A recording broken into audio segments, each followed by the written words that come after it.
Desde lo más lejano y más oscuro de las edades ha llegado el show, luciendo el arco iris de sus telas, moviéndose bonito, por favor, subió las escaleras de la vida. Bueno, yo titulé a mi ponencia Desafíos en la reconstrucción historiográfica del exilio y del refugio en el México postrevolucionario, y básicamente la invitación había sido hablar sobre el exilio europeo o centroeuropeo en México en, digamos, en la época de la Segunda Guerra Mundial o la pre-post-Segunda Guerra Mundial. Te pido si empezamos a pasar, gracias. Entonces, quisiera hablar un poco de cuáles son los desafíos teórico-metodológicos o desafíos, problemas, discusiones que hay en relación a estos temas, y quisiera abordar básicamente 4. La primera es la distinción entre asilo político, refugio e inmigración. La segunda es México como país de asilo o México como país de exclusión. ¿Qué tanto sabemos sobre el exilio europeo? Y luego, ¿qué nos ofrece la comparación de casos? Empezamos por el asilo y el refugio. Yo creo que uno de los problemas todavía es que hay bastante confusión y hay posiciones, digamos, encontradas todavía en cuanto a estos temas, y son las cosas que estamos discutiendo, y bueno, lamento que Dolores no pueda estar porque creo que hubiera aportado mucho a la discusión. Pero bueno, la primera distinción entre asilo y refugio es que el asilo básicamente es una figura jurídica que tiene un carácter político, individual, en la época, digamos. Es solicitado por una persona que cuestiona por sus posiciones políticas al régimen de su gobierno, no, que se enfrenta a su gobierno, su estado, y busca por tanto la protección de una autoridad distinta que esté fuera de la jurisdicción territorial del estado que pertenece. Normalmente quien solicita asilo es ya una víctima de persecución, ¿sí? O sea, es alguien que está siendo perseguido y que tiene que buscar la protección de otro estado, porque si no, digamos, bueno, tiene en riesgo la vida o la libertad. El estado al que pide protección el exiliado, el asilado, debe calificar cada caso de manera individual. Es una prerrogativa del estado al que le solicita, ¿no?, la protección, si la da o no la da. Y básicamente no es un instrumento diseñado para tratar problemas colectivos, es un instrumento diseñado para tratar casos individuales. La figura del refugio, bueno, a lo largo de las últimas décadas o de la última mitad del siglo XX se ha modificado, se ha extendido, ampliado, digamos, su jurisdicción, pero tiene un acento más humanitario la figura del refugio. Son amplias las causas que pueden provocar la huida de los refugiados, cada vez se ha ampliado más para incluir catástrofes naturales, por supuesto catástrofes políticas, ¿no?, crisis políticas, pero hay como un espectro mucho más amplio de cuáles son las causas que pueden provocar la huida de los individuos de su lugar de origen. Los refugiados no son necesariamente víctimas de persecución, es gente que teme que de quedarse en el lugar donde vive pueda ser perseguido o pueda correr riesgo de muerte o de integridad física, etcétera, etcétera. Y es una figura en este momento que ampara casos de protección colectiva. Actualmente ya el refugio también es una figura que ampara casos individuales, ¿no? Ya hay refugiados individuales. En la época son anónimos, digamos, no tienen tanto nombre y apellido, ¿sí? Son gente que tiene que huir de situaciones como muy complicadas. La legislación mexicana en la época, digamos en los 30s, en los 40s, no contaba con la figura del refugio, solo contaba con la figura del asilo. ¿Qué quiere decir esto? Que en términos jurídicos, en términos legales, solo podía dar asilo, ¿sí? No había manera de ofrecer refugio, legalmente. El asilo pertenece al derecho interamericano, mientras, creo que ya estamos en la siguiente, mientras el refugio pertenece al derecho internacional. Esto, según Fernando Serrano, tenía una intención clara, que era dejar el cumplimiento de la tradición de asilo dentro de los márgenes de la política interior mexicana. Es decir, si México no contaba con la figura del refugio, no, que bueno, que a partir de 1951 es la ACNUR la que, digamos, promueve una declaración sobre, no se llama declaración, ¿cómo se llama, Pablo? La convención sobre refugiados, ¿no? Los países adhieren a esta convención y al adherirse a esta convención pues tienen derechos y obligaciones, más obligaciones de digamos, reciprocidad internacional. Al dejarlo dentro del derecho interamericano, el asilo pues básicamente es una cuestión que cada estado decide por sí mismo y que queda a discreción de cada estado si lo da o no.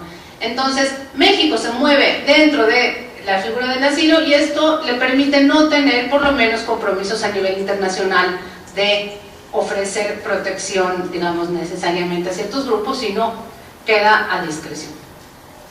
Bueno, acá hay una gran confusión en el tema entre en quiénes entran dentro de la categoría de asilados en la época, quiénes entran dentro de la categoría de exiliados y quiénes entran dentro de la categoría de refugiados.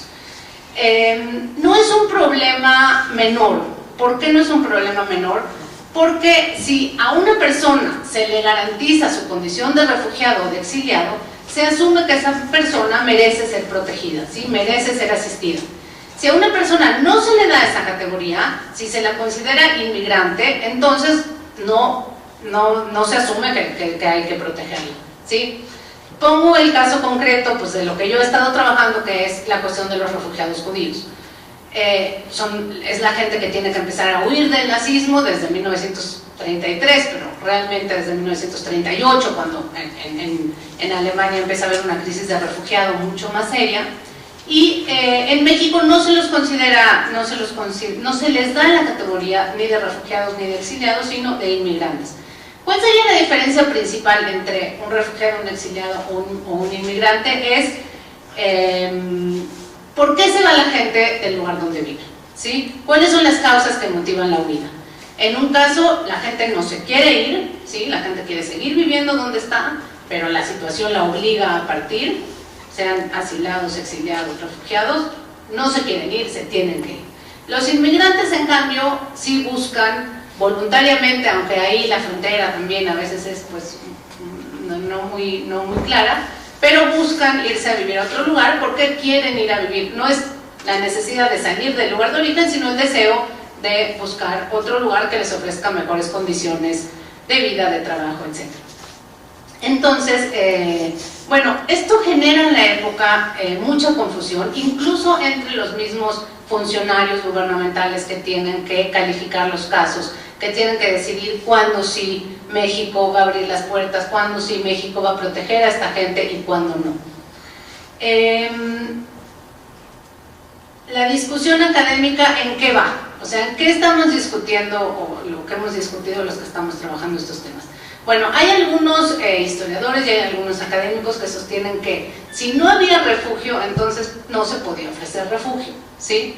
O sea que es consistente el hecho de que no se ofreciera refugio a estas personas que están huyendo, por ejemplo, del régimen nazi, porque no existía la figura jurídica del refugio. Y por tanto México solo podía ofrecer asilo político.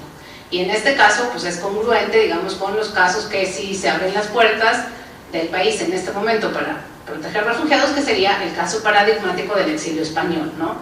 Y otros casos, no españoles, sino de intelectuales y políticos, lo que se conoce como el exilio germanoparlante, principalmente alemanes y austríacos, que llegan a México y que es gente muy renombrada, ¿no? Gente que ha tenido un papel político importante en Alemania, gente de la socialdemocracia, de la izquierda, comunistas, intelectuales, etcétera, que también tienen que salir del régimen de Hitler y son bien recibidos en México.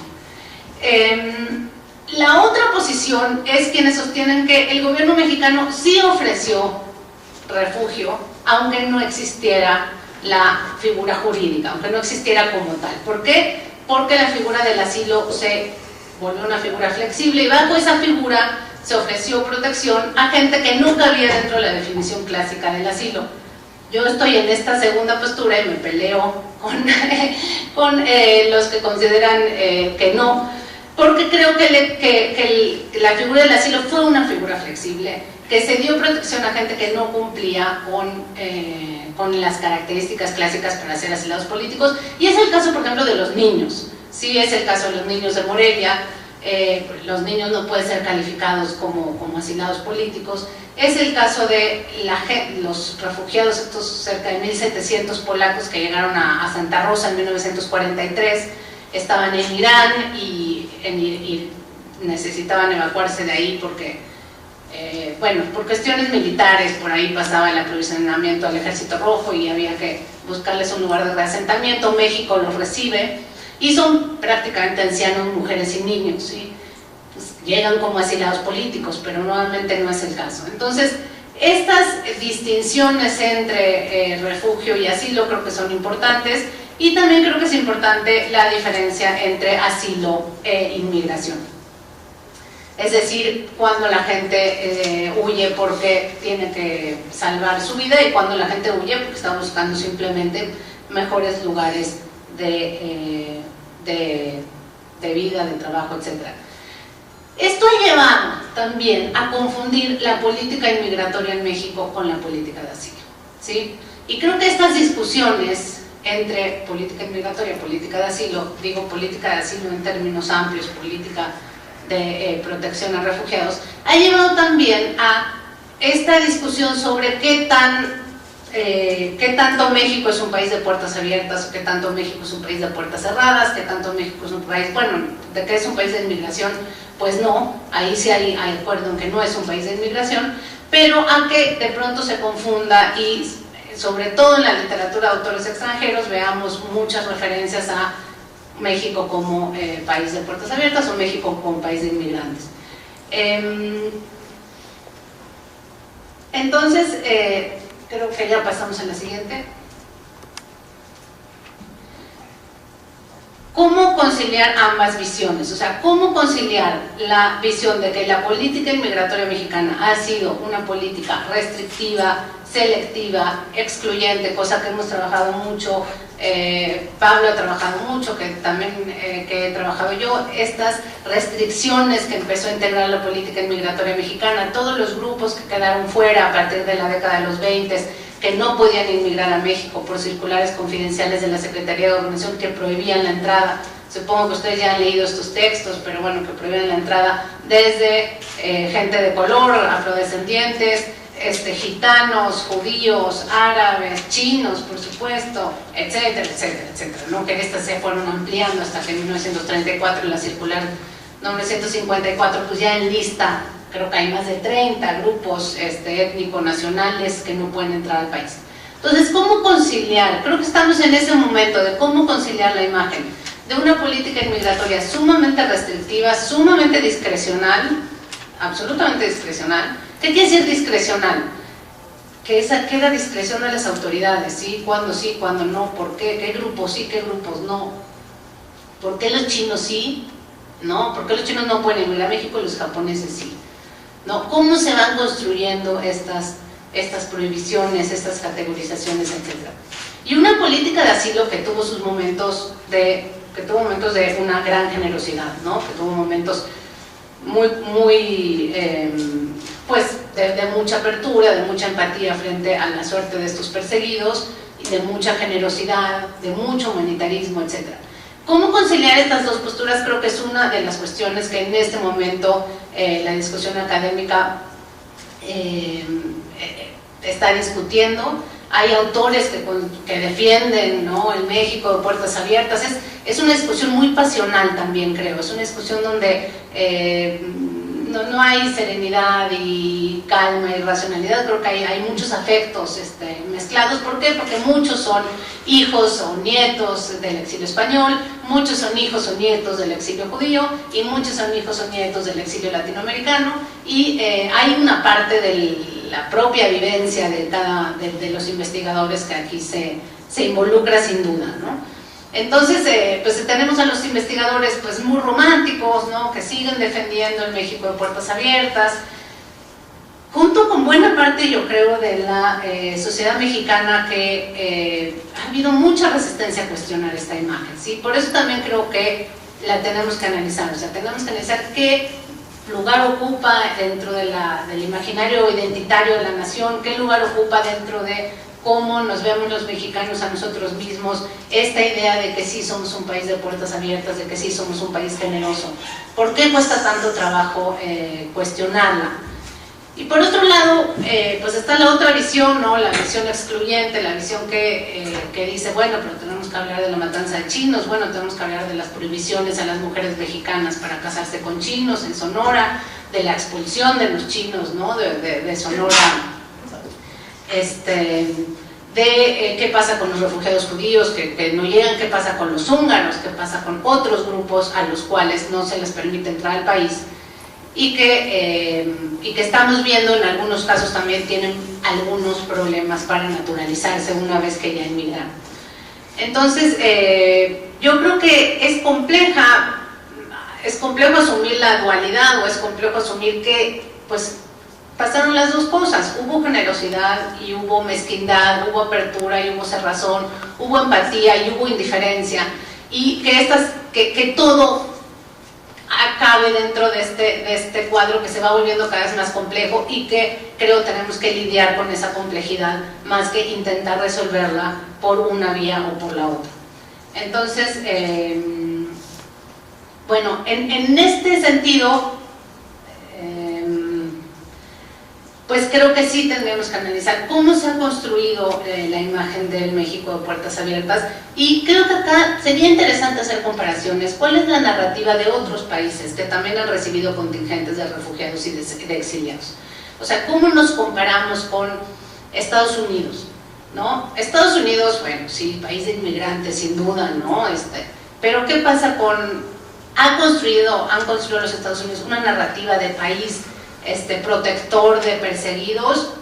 Pues no necesariamente, ¿no? Cuando en relación al exilio judío, por ejemplo, Estados Unidos reciben 100,000 refugiados judíos, mientras México recibe cerca de 1,800, ¿sí? ¿Qué pasa con el exilio español? ¿Qué pasa con países como Francia, o países como Suiza, o países como Inglaterra? ¿Han construido una narrativa de países de solidaridad extrema hacia los refugiados o no? O sea, ¿por qué México? Si México recibe cerca de 25,000, ¿no? 23,500, 24,000 refugiados españoles, es un 5%, ¿no? De los 500,000 que salieron, pero la narrativa es sumamente, no sé cómo lo diría, enfática, sí, vehemente, ¿no? Sobre la protección que se le dio a los refugiados. Por supuesto fue excepcional, por supuesto en ese momento ofrecerse a recibir a esta gente fue un gesto sumamente humanitario, pero creo que tenemos que ir analizando cómo se construyen estas narrativas y cuándo comenzaron también. A mí me sorprende un poco que en los documentos del cardenismo en 1936, creo Cárdenas defiende que hay que continuar con la tradición de asilo, ¿no? Tradición que yo creo que empieza con él en buena manera, ¿no? No había una tradición antes de, pero sin embargo ya se hace referencia a la tradición de asilo del país. Bueno, entonces sí creo que tenemos que pensar por qué nos cuesta tanto trabajo analizar. No digo cuestionar, no digo derribar así, ¿no? Agarrar el martillo y tirar abajo todo, no, pero creo que sí tenemos que empezar como a desagregar cuáles son los componentes de esta narrativa sobre la generosidad mexicana y cómo conciliamos estas dos imágenes, pues que sí son verdaderamente contrapuestas, ¿no? Que sí nos hablan de dos Méxicos muy diferentes. Y en ese sentido creo que también tenemos que empezar a ver cómo se construye la relación frente a estos grupos. Es decir, ¿por qué los chinos no y los japoneses sí? Bueno, tenemos que empezar a ver cómo es, de dónde surgen, ¿no? Las ideas que se tienen sobre los chinos, los prejuicios, los imaginarios, las relaciones, etcétera, y con los japoneses, ¿no? Por poner dos ejemplos de grupos asiáticos que desde Occidente nos pueden parecer similares, ¿no? Aunque las relaciones con ambas naciones, las relaciones políticas eran muy distintas, los tratados de comercio también, etc. ¿Por qué de pronto los españoles sí y los judíos no. Bueno, creo que ahí hemos ya avanzado un poco más en las respuestas sobre el papel que tuvo la ideología del mestizaje en la consideración de que había grupos asimilables y no asimilables a la nacionalidad mexicana, y cómo hay grupos que se ven culturalmente más afines que otros, ¿no? Grupos con los cuales hay una relación de mayor afinidad o de mayor empatía, de mayor cercanía cultural y religiosa incluso, ¿no? Pero bueno, creo que tenemos que empezar a analizar un poco más estas cuestiones, porque de pronto los turcos sí, pero otros países cercanos no. Bueno, sobre el exilio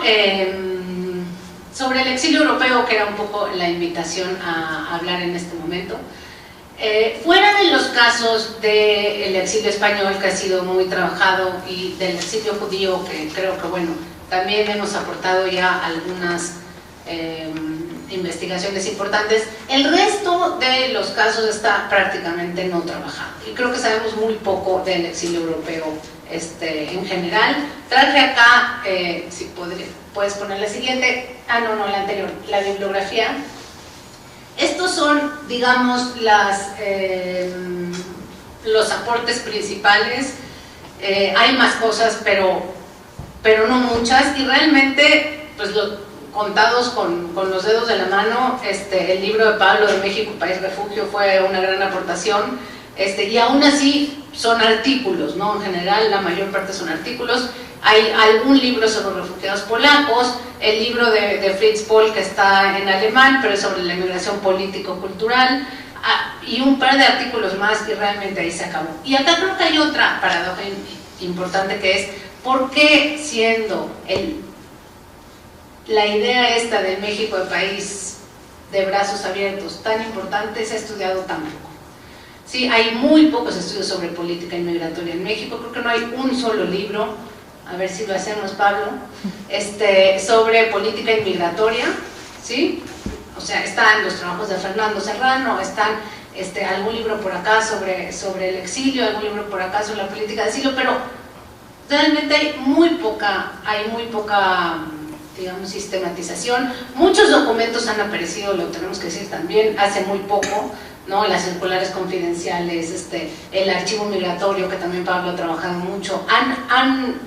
Hemos tenido realmente, hemos estado entendiendo cómo funcionaba hace relativamente poco, pero es un tema bastante poco estudiado en comparación con lo aludido que es, ¿no? Con la importancia que tiene, bueno, sobre todo en el discurso político, ¿no? Bueno, ¿qué podemos? Paso al siguiente punto, y es ¿qué podemos ver de la comparación de casos? Y acá sí quisiera comparar los dos casos más conocidos, que es el español y el judío. Bueno, brevemente, para aquellos que no estén tan familiarizados con el tema, los refugiados judíos no pueden entrar a México. Hay una de estas circulares confidenciales de la Secretaría de Gobernación, la 154, que prohíbe la inmigración judía a México, junto con un gran número de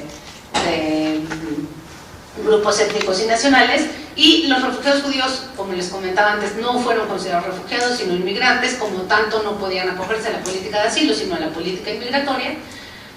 Y bueno, entran a cuentagotas, sí llegan cerca de 1800, pero realmente la política es una política sistemática de cierre de puertas. Llegan barcos a Veracruz que tienen que regresar a Europa, etcétera, ¿no? O sea, es un caso, digamos así, yo creo que podríamos poner al exilio español en un extremo, no en el extremo, porque fue una excepción también, y al exilio judío en el otro extremo. La política inmigratoria iba ahí por la mitad, ¿no? O la posición del gobierno mexicano. Los dos son casos de excepción, uno extremadamente generoso, uno extremadamente no generoso, uno extremadamente cerrado. Bueno, creo que algunas de las conclusiones que podemos sacar, y que creo que es necesario hacer más historia comparativa, tanto dentro de México, de los grupos que llegaron, como con otros países hacia afuera, es que un mismo gobierno puede, en un mismo momento, tener actitudes diferentes frente a dos grupos que buscan asilo. Y creo que esta es una conclusión importante, porque nos lleva a ver a la necesidad de analizar cada grupo por separado, cada caso por separado, y a no sacar conclusiones de que, bueno, durante el cardenismo la política fue de brazos abiertos o de brazos cerrados, o durante el vilacamachismo, bueno, la política, el gobierno era tal, tal y tal. En el mismo momento pueden estar pasando cosas muy contradictorias, ¿sí? Y hay que lidiar con esto, hay que lidiar con la complejidad, con la paradoja y con la contradicción, hay que exponerla, yo creo que explicarla, pero creo que no hay que tratar de resolverla, sino de asumirla. Esto creo que también es una conclusión importante, incluso para pensar en otros casos. Bueno, la segunda conclusión entonces sería que las posibilidades de recibir asilo dependen en buena medida de cómo se conceptualiza al grupo en cuestión, y entonces nuevamente creo que hay que ver cuáles son las ideas que se tienen sobre los grupos, los prejuicios, los antecedentes, qué relaciones había, etcétera, ¿no? En el caso con el grupo judío no hay una nación que tenga una responsabilidad final frente a estas gentes. Pertenecen a una gran cantidad de países europeos, ¿no? Hay franceses, hay belgas, hay alemanes, hay polacos, hay húngaros, hay griegos, hay etcétera, etcétera. Hay holandeses, daneses, Entonces,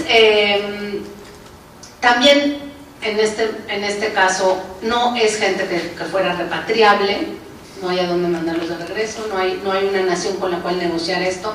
Bueno, se trató en algún momento de negociar con los alemanes, pero bueno, hubo un momento en que funcionó, después ya no. Otra de las conclusiones es que el hecho de que un gobierno dé hospitalidad a un grupo de individuos no lo convierte automáticamente en un régimen humanitario, ni este asilo se hace extensivo a otros grupos que buscan protección, ¿sí? O sea, puede darse asilo a un grupo y a otro no, y no se hace extensivo, y incluso yo creo al revés, la oferta de asilo a un grupo determinado puede minar las posibilidades que tienen otros grupos de recibirlo, y creo que esto también es una conclusión importante. En el caso particular del cardenismo, creo que el hecho de que Cárdenas haya apostado por la inmigración de los refugiados de la Guerra Civil Española minó las posibilidades que tenían otros grupos de recibir asilo. ¿Por qué? Porque yo creo que Cárdenas se jugó ahí su potencial político, se jugó ahí porque muchos miembros del gabinete no querían recibir a los republicanos, y buena parte de la sociedad civil, ¿no? De la opinión pública tampoco. ¿Por qué? Pues por anarquistas, por comunistas, por revoltosos, etcétera, etcétera.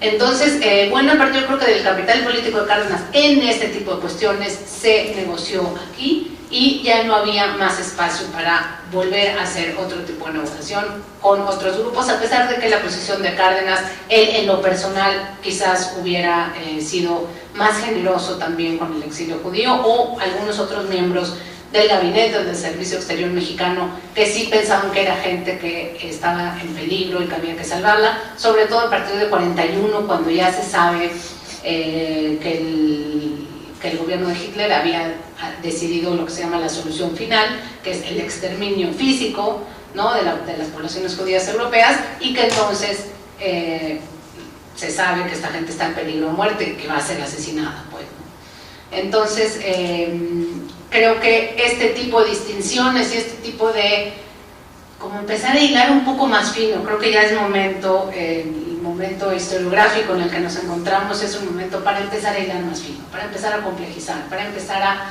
ver mucho más estos matices que hay, y ver la historia esta pues más en grises que en blanco y negro. Bueno, paso ahora brevemente a hablar un poco de archivos y documentos, que es el otro desafío al que nos enfrentamos el día de hoy. Entrar a un archivo mexicano creo que es un desafío en sí mismo. Entonces, con atreverse a entrar, yo creo que uno se gana el calificativo, por lo menos de valiente, porque pues son archivos que están por lo general mal clasificados, hay mucho material que no ha sido clasificado. Bueno, yo supongo que no les tengo que contar si, bueno, creo que han trabajado más en hemeroteca, ¿no?, que en archivos, pero a veces es complicado. En general también encuentra uno gente muy generosa que lo ayuda. ¿Cuáles son los principales archivos para este tema? Pues sería el Archivo General de la Nación, sobre todo el ramo de Dirección General de Gobierno, el Archivo de la Secretaría de Relaciones Exteriores, el Archivo Migratorio, que es el Archivo del Instituto Nacional de Migración, y archivos particulares, así como archivos privados. En mi experiencia personal, hay muchísimo material en los Estados Unidos. Los archivos mexicanos tienen como, yo creo, ausencias no intencionadas y otras sí intencionadas, pero falta mucho material que tendría que estar, y los Estados Unidos están muy preocupados en esta época por la cuestión de la inmigración. ¿Por qué?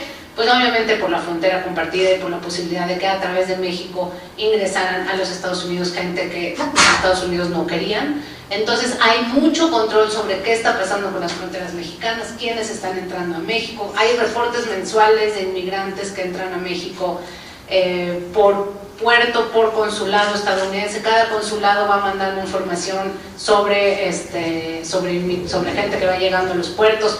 Entonces hay mucha información en los Estados Unidos, sobre todo en los archivos nacionales que están en Washington, en el Fondo 59, que es el de los archivos del Departamento de Estado, de la Secretaría de Relaciones Exteriores de los Estados Unidos, y hay una serie de documentos sobre, se llama Internal Affairs of Mexico, o sea, cuestiones internas de México, en donde los catálogos vienen por años, ¿no? Bueno, ¿qué es la siguiente, por favor? Así vienen divididos, y realmente hay una cantidad impresionante de documentación. Y además de que cuando ya empieza la guerra, la oficina de censura empiezan a censurar todo lo que se manda por cable. Entonces hay prácticamente copias de una gran cantidad de documentación epistolar con una serie de instituciones fuera de México, o incluso cartas personales, ¿no? O abogados que arreglaban las cuestiones inmigratorias, ¿no? Cuánto cobraban, etcétera, y sobre todo cuestiones que tengan que ver con la corrupción. Pablo también ha trabajado el tema. La corrupción en este tema es brutal, pero bueno, en los archivos mexicanos ha salido poco a poco, y en los archivos estadounidenses, por razones creo que no tengo que explicar, hay mucha más información sobre esto, ¿no? Cómo funcionaba, y creo que es una cuestión que es difícil de documentar la corrupción, ¿no? Las mordidas, pues no recibe un recibo, ¿no? Cuando da una mordida, nadie quiere ni dar ni recibir, ¿no? Ni dejar ninguna constancia de que dio ni de que recibió. Entonces es muy difícil de documentar, pero ha ido saliendo cada vez más. Es un factor que tenemos que tomar en cuenta para explicar cómo funciona, por qué entraron los que entraron, cómo entraron, ¿no? En el caso del exilio judío, pues a medida que la cosa se iba poniendo cada vez peor, empezó a circular mucho más dinero, las organizaciones judías internacionales empezaron a soltar dinero, y las cartas son muy elocuentes. Hay algunas, por ejemplo, que uno tiene que suponer, ¿no? Cuando una institución mexicana les pide dinero a una institución norteamericana, es que no les podemos decir para qué vamos a usar el dinero, ¿no? Los norteamericanos, con su lógica, bueno, está bien, díganos para qué queda el dinero, y aquí contesta, ¿no?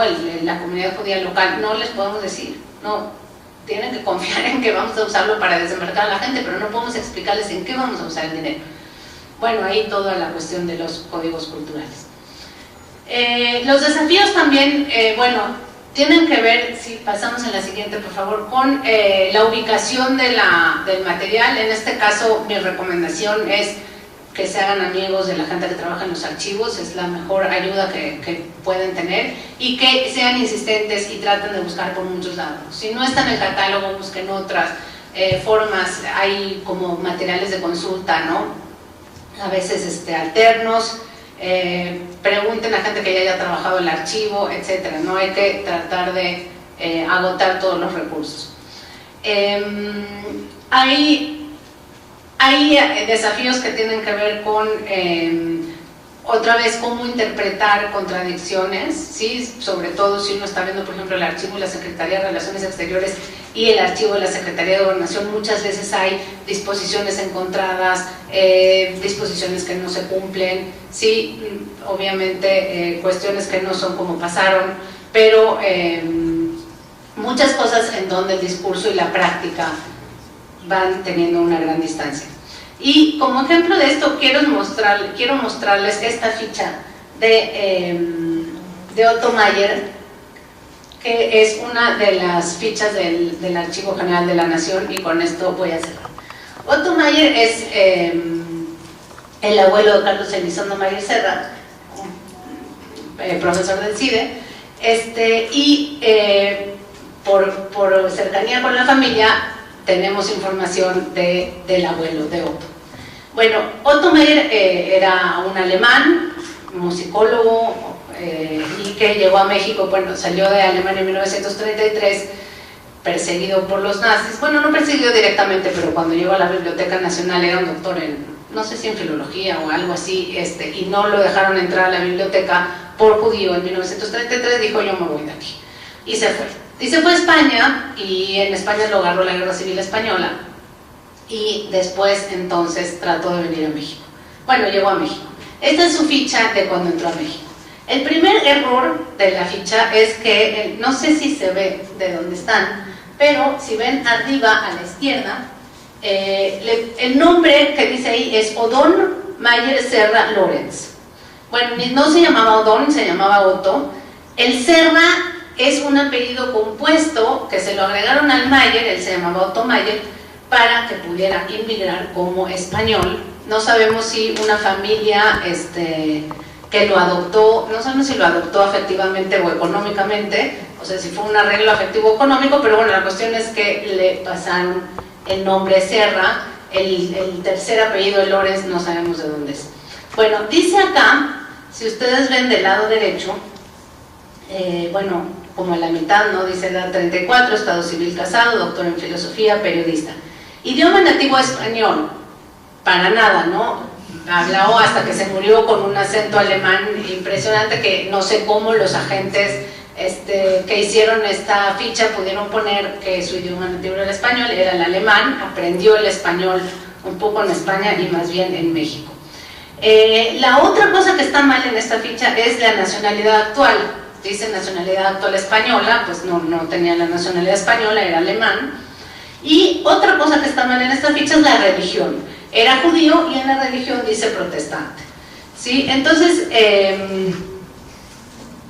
es un ejemplo, solamente un ejemplo de las inexactitudes que puede tener un registro una ficha del Registro Nacional de Extranjeros, y la necesidad, por tanto, de cruzar la mayor cantidad de información posible para tratar digamos, en muchos casos es imposible. Si acá no tuviéramos la información de la familia, no sabríamos que, ¿no? Vemos esta ficha y decimos, bueno, pues toda la información es correcta. Entonces, la necesidad de cruzar la mayor cantidad de información para tratar de detectar, en los casos en los que sea posible, cuando la información que están asentando las autoridades es correcta y cuando no. ¿Por qué se explica esta ficha? Pues porque como judío no hubiera podido entrar. O sea, si le hubiera dicho que era alemán y que era judío, pues no hubiera podido entrar a México. Entonces, sobre todo, ¿no? Hay que pues empezar a desconfiar o hacerle muchas preguntas a los documentos para tratar de ver cuándo la información que contienen es confiable. Cuando no, por supuesto, trabajamos con lo que hay, tampoco podemos hacer esto en todos los casos, pero bueno, era una muestra que me pareció interesante para enseñarles. Y bueno, yo con esto termino, les agradezco mucho su tiempo y muchas gracias por la invitación, Rosana.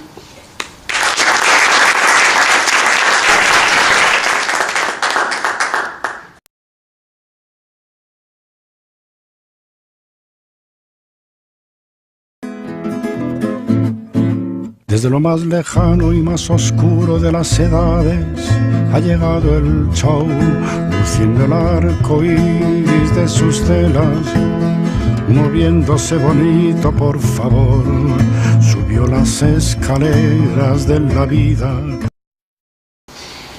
Bueno, yo titulé a mi ponencia Desafíos en la reconstrucción historiográfica del exilio y del refugio en el México postrevolucionario.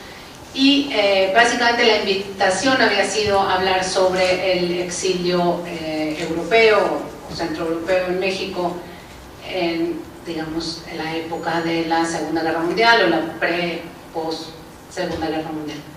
Te pido si empezamos a pasar. Gracias. Entonces, quisiera hablar un poco de cuáles son los desafíos teórico-metodológicos o desafíos, problemas, discusiones que hay por sus posiciones políticas al régimen de su gobierno, ¿no?, que se enfrenta a su gobierno-estado y busca por tanto la protección de una autoridad distinta que esté fuera de la jurisdicción territorial del estado que pertenece. Normalmente quien solicita asilo es ya una víctima de persecución, ¿sí? O sea, es alguien que está siendo perseguido y que tiene que buscar la protección de otro estado, porque si no, digamos, bueno, tiene en riesgo la vida o la libertad. El estado al que pide protección el exiliado, el asilado, debe calificar cada caso de manera individual. Es una prerrogativa del estado al que le solicita, ¿no?, la protección, si la da o no la da, y básicamente no es un instrumento diseñado para tratar problemas colectivos, es un instrumento diseñado para tratar casos individuales. La figura del refugio, bueno, a lo largo de las últimas décadas o de la última mitad del siglo XX se ha modificado, se ha extendido, ampliado, digamos, su jurisdicción, pero tiene un acento más humanitario en relación a estos temas y quisiera abordar básicamente 4. La primera es la distinción entre asilo político, refugio e inmigración. La segunda es México como país de asilo o México como país de exclusión. ¿Qué tanto sabemos sobre el exilio europeo? Y luego, ¿qué nos ofrece la comparación de casos? Empezamos por el asilo y el refugio. Yo creo que uno de los problemas todavía es que hay bastante confusión y hay posiciones, digamos, encontradas todavía en cuanto a estos temas, y son las cosas que estamos discutiendo y bueno, lamento que Dolores no pueda estar porque creo que hubiera aportado mucho a la discusión. Pero bueno, la primera distinción entre asilo y refugio es que el asilo básicamente es una figura jurídica que tiene un carácter político, individual, en la época, digamos. Es solicitado por una persona que cuestiona de situaciones como muy complicadas. La legislación mexicana en la época, digamos en los 30s, en los 40s, no contaba con la figura del refugio, solo contaba con la figura del asilo. ¿Qué quiere decir esto? Que en términos jurídicos, en términos legales, solo podía dar asilo, ¿sí? No había manera de ofrecer refugio, legalmente. El asilo pertenece al derecho interamericano, mientras, creo que ya estamos en la siguiente, mientras el refugio pertenece al derecho internacional. Esto, según Fernando Serrano, tenía una intención clara, que era dejar el cumplimiento de la tradición de asilo dentro de los márgenes de la política interior mexicana. Es decir, si México no contaba con la figura del refugio, no, que bueno, que a partir de 1951 es la ACNUR la que, digamos, promueve una declaración sobre, no se llama declaración, ¿cómo se llama, Pablo? La figura del refugio. Son amplias las causas que pueden provocar la huida de los refugiados, cada vez se ha empleado más para incluir catástrofes naturales, por supuesto, catástrofes políticas, ¿no?, crisis políticas, pero hay como un espectro mucho más amplio de cuáles son las causas que pueden provocar la huida de los individuos de su lugar de origen. Los refugiados no son necesariamente víctimas de persecución, es gente que teme que de quedarse en el lugar donde vive pueda ser perseguido o pueda correr riesgo de muerte o de integridad física, etcétera, etcétera. Y es una figura en este momento que ampara casos de protección colectiva. Actualmente ya el refugio también es una figura que ampara casos individuales, ¿no? Ya hay refugiados individuales en la época, son anónimos, digamos, no tienen tanto nombre y apellido, ¿sí? Son gente que tiene que huir